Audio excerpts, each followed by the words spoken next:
I told you that Missouri once produced a president of the United States and it is not Harry Truman?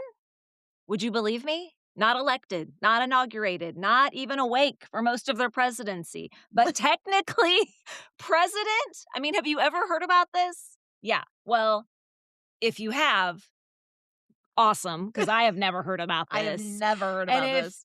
if you have heard of it, you're probably like, yeah, that sounds very Missouri. Only would we have a president that slept through his whole I'm presidency. very interested in this case. You guys, welcome to Missouri Mayhem, where history's strange, myths run wild, and today's story is one of the most debated footnotes in American politics. So, of course, Missouri has to be involved. I'm Megan, and today, to honor President's Day, we are going to tackle the crazy legend of David Rice Atchison, the man some claim was President of the United States for one day in 1849. Oh, I've never heard of it. It's crazy. I don't know why, but you make me laugh when you do that. It's crazy. Oh, All right. okay. I'm Mindy. Welcome back. Or welcome for the first time, maybe. Yeah. Happy President's Day. Today's episode is going to be a lot of mystery, very little mayhem, which might be nice. Yay. So that's going to be fun. But before we get started, Mindy, who is your favorite president and why? I am going with Abe Lincoln for abolishing slavery. Like, that was a Nice. huge feat, you know? Yes, agreed. And a very good thing to do. Agreed. Mine is, I have so many that I think about, but for me, probably I go back to history too. I think about FDR. Yes. He's the only president that's been put into office more than 2 terms, Mm-hmm. and why we started the term limit. But I'm always fascinated that people loved him so much. They They did. continue to elect him. And didn't they love his wife as well? Eleanor, yeah. Yeah. She was really good too. Yeah. So, yeah, there's a lot of good presidents. So, this story though is going to take us way farther back than, of course, we know, to the year 1849. So this is pre-Civil War. Baby names of 18. Oh no, I should have done that. Mary, Edna, Catherine, Eleanor, Greta. Not Jennifer, Michelle, and Ashley. No. Definitely not those Ashley. names. Now, what was happening in the U.S. and Missouri in 1849, or just around the world? So 1849 was a big year of transition, tension, and transformation in America. Our country was expanding rapidly during this time. We're starting to have the Industrial Revolution. Politics is becoming, of course, deeper and morally fractured, and of course, over slavery. We are not to the Civil War yet, but we are leading up to that. Now, the U.S. in 1849 had just emerged from the Mexican-American War, and they had gained all this new territory in the West from that. And these lands opening created some crazy questions. Would slavery expand into these new territories? Is slavery something we're going to continue to accept as American citizens and become part of our culture? Well, this debate dominated national politics. Congress was gridlocked, tempers were flaring, compromising was not happening. And the nation was inching toward what we would eventually know as the Civil War.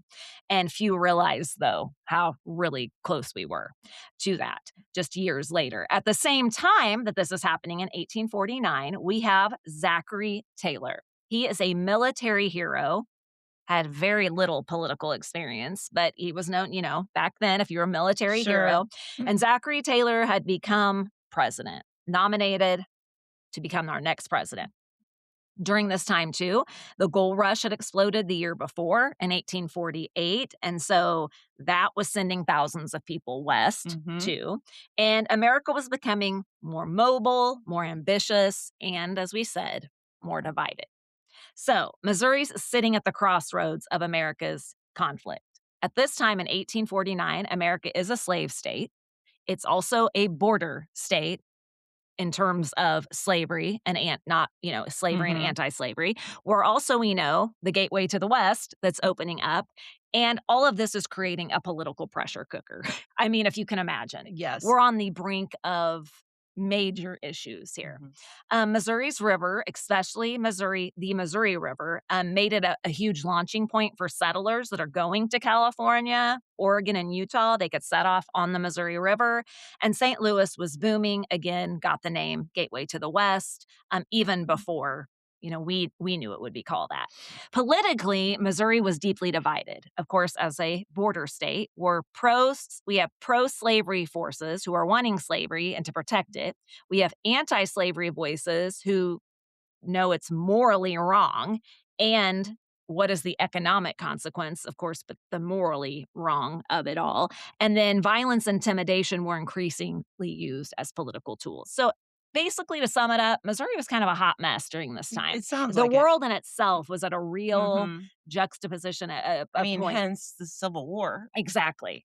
They were just on the brink of this. Now, other Missouri politicians, including our guy in this podcast, David Rice Atchison, including him, a lot of Missouri politicians played what they called outsized roles in shaping national policy. You had politicians from these states who really should not have as much power as they were Mhm. getting. Many Missourians actively crossed into neighboring territories to influence elections, particularly in Kansas.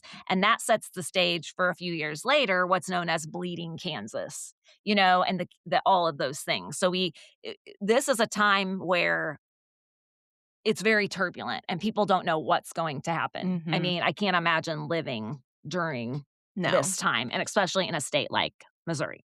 Now, 1849 matters for a few reasons. Again, America was growing faster than the laws could keep up.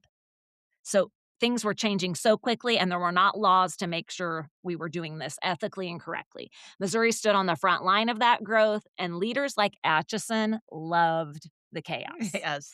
as some political figures do. Mhm. He wanted to be in the middle of that. And so the year 1849 represented a moment where the nation still thought compromise could happen, but cracks were clearly forming. And it created the perfect backdrop for a story where constitutional confusion, political ambition, and a myth all collide in one. So, this crazy atmosphere in 1849 is the setting. And today, to honor President's Day, we're tackling this legend of David Rice Atchison, who claimed, or some say he claimed, to be the president for the U.S. for one full day in 1849. So, Had already done Harry Truman. that's right. And then after we did Harry Truman, we're like, we should have saved that for President's Day. Yeah. And then we started looking and found this guy. Yeah. We're So like, that's what came. That's how that's where you this came to came. be. Yeah. We're Yeah. like, oh, shoot, we should. And then I'm like, well, we're like, are there any other presidents from Missouri? And we're like, There no, aren't. just No. Harry. And then I found this. So before we get anywhere near the presidency that David Rice Atchison claims he held for a day, we need to understand who. Yeah. Who was this guy? Yeah, who is he? Because he's not some random guy who accidentally wandered into this Okay. powerful spot. So, kind of like Abe Lincoln, he was born in 1807 in Kentucky. Okay. Atchison moved west to Missouri as a young man, and he ended up settling in Platte City, Missouri, Platte County. Mhm. And he liked this area because it was a hotbed of political power. A lot of disputes over land were happening, and a lot of debates about slavery were happening in Platte County. He was all the things that you might think from a political figure back during this time. He was a lawyer at one point. He Okay. was a judge. He also owned a plantation, and he owned slaves. Okay. And he was a deeply influential politician. So Pro-slavery. pro-slavery, although he stood on his morals and values, but then you look and he's a plantation owner and he owns slaves. Yeah. And we know back then, and sadly, there's been political corruption forever, Yes. and this time is no different. Now, Atchison ends up becoming a U.S. Senator from Missouri in 1843, so about 6 years before he claims he's president, and quickly earns a reputation as a political brawler. Oh, boy. Yeah, he's loud, he's unapologetic, and he's fiercely pro-slavery. And this is a stance that would later tie him directly to some of the bloodiest pre-Civil War violence in American history. So we can kind of sum up that I mean, David's not that great of a guy, obviously. Right. He sounds like he's full of power. He's full of wanting to be loud and influential. And yeah, again, President Atchison. not a quiet man and not someone who's just in the background. Right. Now, to understand why Atchison matters and why this myth stuck, and when we Google presidents from Missouri, why his name comes up, we need to understand, again, the moment we're living in. This is a boiling pot that's boiling over. We have gained massive amounts of territory and land from the Mexican-American War. And you've got lots of people trying to put in their sense of what they think the country should do with that land, how they should disperse it, should, again, the question of slavery expansion. And Missouri is sitting right on this fault line between North and South. And David Rice Atchison is kind of happy to be there amidst all this. He is a central figure in this. He famously declares, "There is no hope for peace in this union if slavery is excluded Oh. from the territories." So he thought slavery would make peace? Yeah, that makes no sense. That makes no sense. Yeah, so obviously he's delusional. And this wasn't abstract ideology. He basically had summoned political warfare because Atchison would later be deeply involved again in what is known as Bleeding Kansas. He would encourage pro-slavery settlers to cross borders, vote illegally. Oh, I don't like him. No, and intimidate abolitionists. Oh, no. So when people later talk about him in myths and folklores, even accidentally, it's not because this guy was some funny, helpful character that wandered into presidency. This is a man that ended up there because he pushed himself that way and he used his power for bad. Yeah. Not good. Now let's rewind to March 4th, 1849, the day this legend is born. Okay. At the time, presidential terms officially began and ended at noon on March 4th. No exceptions. Okay. So Zachary Taylor has become president. He is supposed to be sworn in at noon on March 4th. But in 1849, March 4th fell on a very sacred day, Sunday. Okay. And according to legend, religion, morality, and politics, all that's deeply intertwined during this time in the U.S. Like, godly man, a godly person. And, this explains why Zachary Taylor refused to be sworn in on Sunday. He said this is the day of the Sabbath. This is a day for rest, a decision that then later sparks the president for a day legend. Okay. Now, incoming president Zachary Taylor, he was a war hero. He had strong religious beliefs. And he said, "I'm not going to be sworn in on Sunday." I bet I can tell what's going to happen. So here's the situation. James K. Polk, who was president, his term ended at noon. No matter what. No matter what. He's out. Taylor won't take the oath until Monday. Okay. The vice president-elect also has to wait until Monday. And we cannot be without a president for any amount of time. Correct. So cue panic in our country or amongst at least the political people. So if he's not going to be sworn in until Monday, who's in charge on Sunday? Oh my gosh. So who is in charge? Now, I can remember learning about the line of succession in government class. Like, okay, the president, then this, and there's the whole line of succession. Well, at the time, the presidential succession followed what was called the 1792 Succession Act.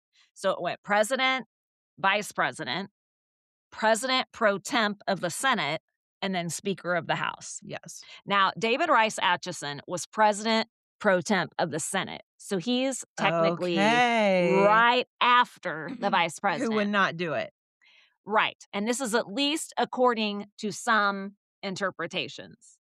And this is where the myth really digs in, because there is that whole, well, why didn't then the vice president take, well, because he said no to Sunday as well, right? Well, and he's not even technically the vice president yet because the president hasn't been sworn in to swear in the vice president. Okay, so, a mess.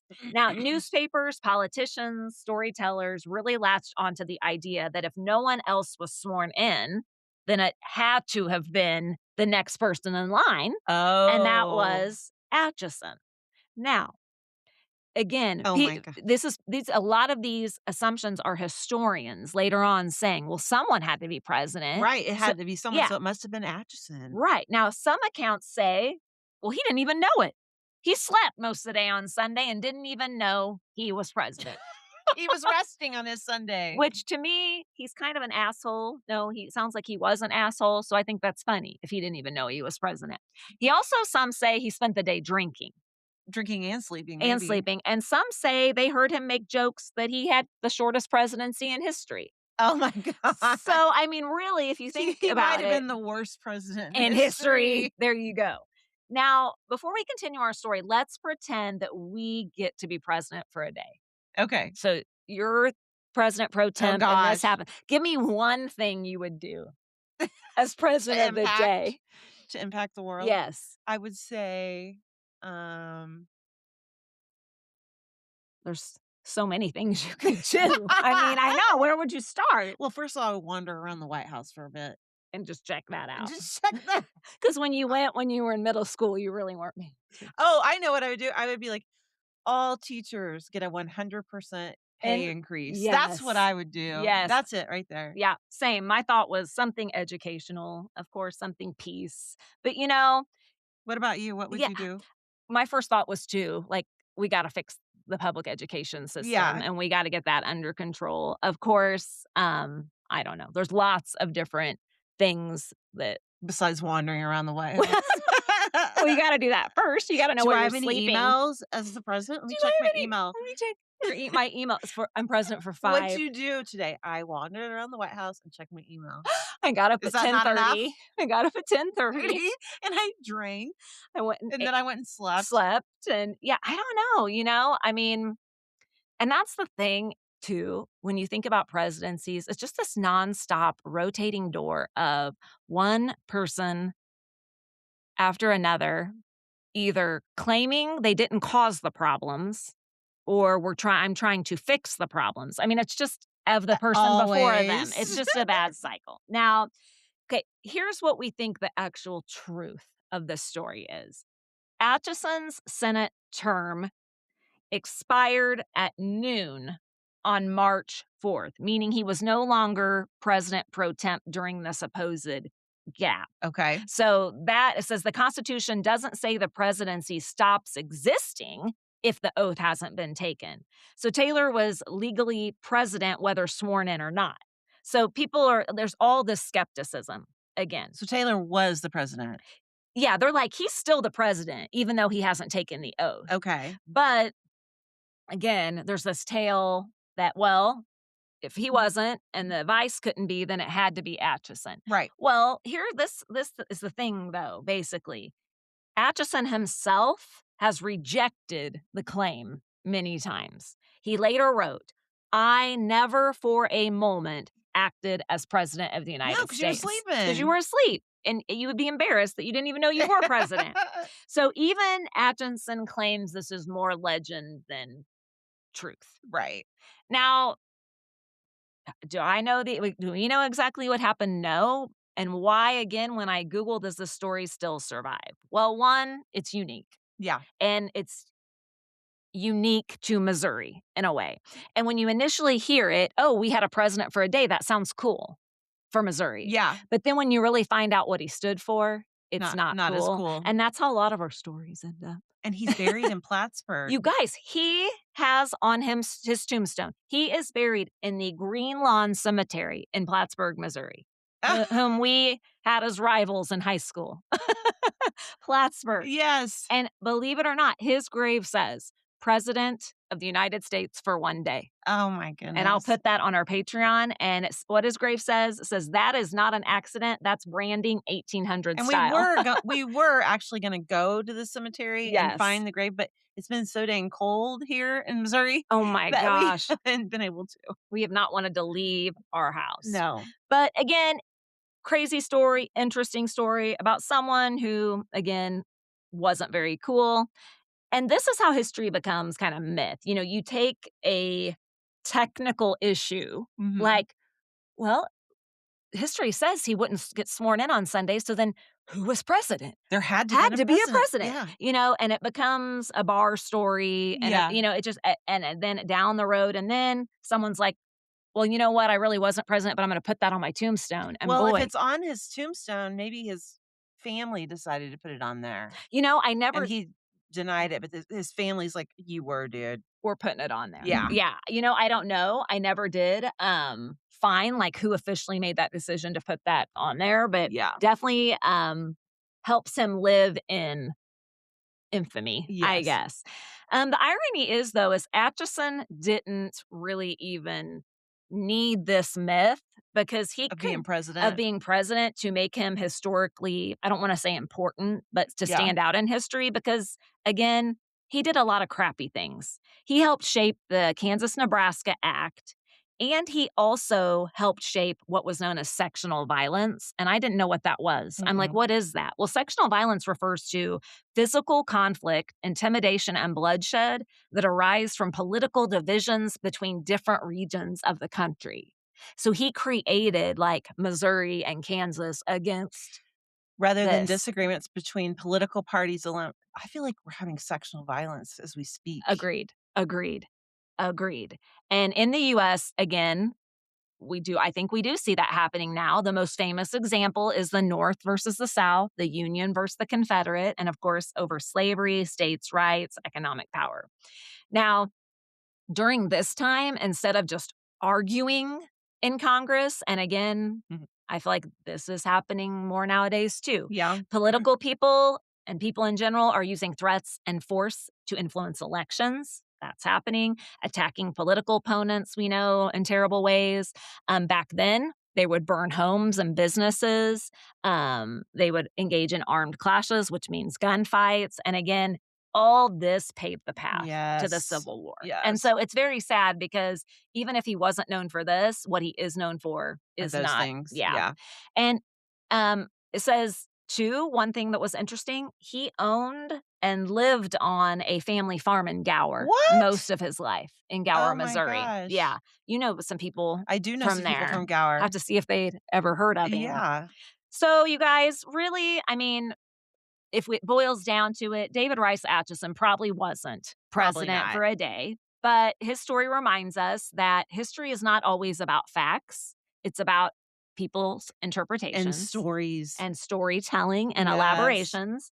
Power doesn't always wear a title or even need a title. We know that people sometimes use their power for bad things, and myths often tell us more about what we want to believe than what really Yeah. happened. Like, we just think It would it's be cool. It'd interesting. be a lot cooler if he was president for a day. Yeah, or yes, and honestly, I mean, Missouri, we're just kinda like that, right? Momo. I mean, come on, Pippi and Castle.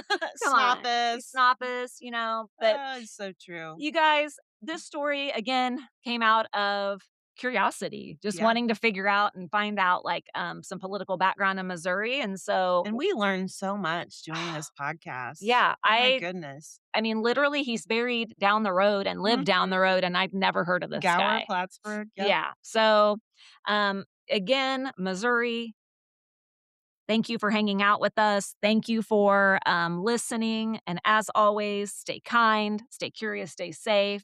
Appreciate you being here. This has been Missouri Mayhem. I'm Megan. And I'm Mindy. If you love strange history, constitutional chaos, and stories that live in the gray, share this episode and please leave us a review. And don't forget, you can send us an email and tell us your stories. What would you do if you were president for a day? Anything, guys. We'd love to hear you. We've had some communication last few weeks, and we've appreciated that.